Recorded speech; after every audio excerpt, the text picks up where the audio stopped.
Hello, everybody. I am not feeling so well, so I'm going to leave you this video and read this page aloud and explain your assignment today since I will not be in class today. Um, I'll have my office hours still at 12:30 today, Monday. Um, but I would like you to read through this page, or you can listen to me read through it if you like. I've also included two other readings that will help you with my challenge question for you today. So this is the web page for the U.S. Energy Information Administration. So this is a federal government website, and it is explaining the science of electricity. It's pretty good, but there is a mistake on here. So my challenge to you today, what your assignment is to figure out what the mistake is on this page about static electricity. Okay, so I'm going to read this page to you, and then I'll include two other readings that you can choose if you would like some help if you don't get it right away. So that is your assignment to send me. I'll put a slide in there that you can answer on our Word doc. I want you to just tell me what mistake you notice in this web page about static electricity. It has to do with what we just learned about the triboelectric series last time.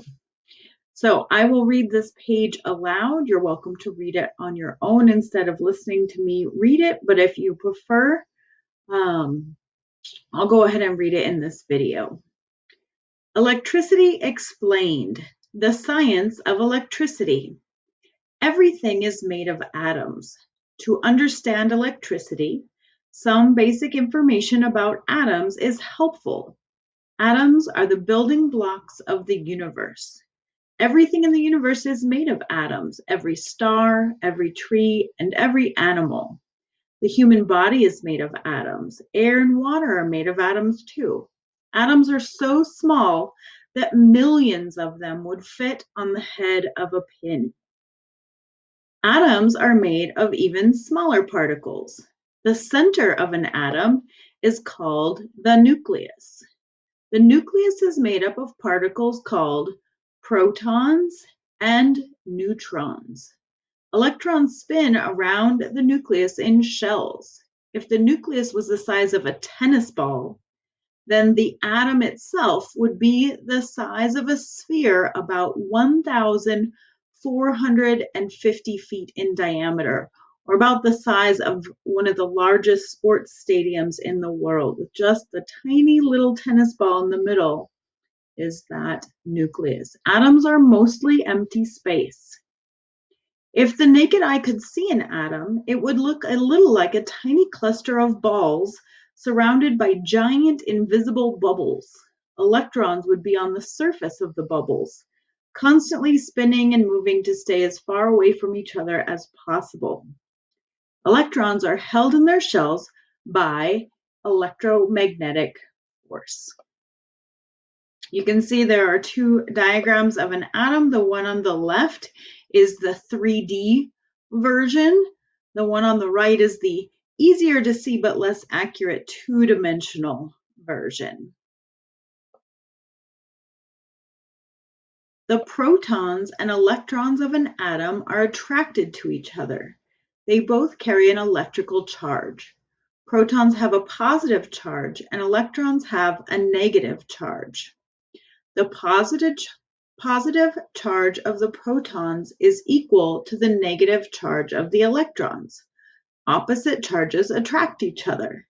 An atom is in balance, has a net force of 0 or a net charge of 0 when it has an equal number of protons and electrons.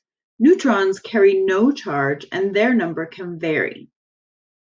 The number of protons in an atom determines the kind of atom or element it is. An element is a substance consisting of one type of atom. The periodic table of elements shows elements with their atomic numbers, the number of protons they have. For example, every atom of hydrogen, or H, we saw that on the periodic table the other day, has 1 proton, and every atom of carbon, C, has 6 protons. Electricity is the movement of electrons between atoms. Electrons usually remain constant distance from the atom's nucleus in precise shells. The shell closest to the nucleus can hold 2 electrons. The next shell can hold up to 8. The outer shells can hold even more. Some atoms with many protons can have as many as 7 shells with electrons in them. The electrons in the shells closest to the nucleus have a strong force of attraction to the protons. So you can think of that. Just remember our magnets. When they're really close together, the charge is really strong. We saw that in our magnetic field or our electrical field lab too. The charge is really strong right next to it. As you get further away, that gets weaker. So the electrons on the inner shells are more strongly attracted to the protons in the nucleus than the ones on the outer shells. Sometimes the electrons in an atom's outermost shells do not have a strong force of attraction to the protons. These electrons can be pushed out of their orbits. Applying a force can make them shift from one atom to another. These shifting electrons are electricity.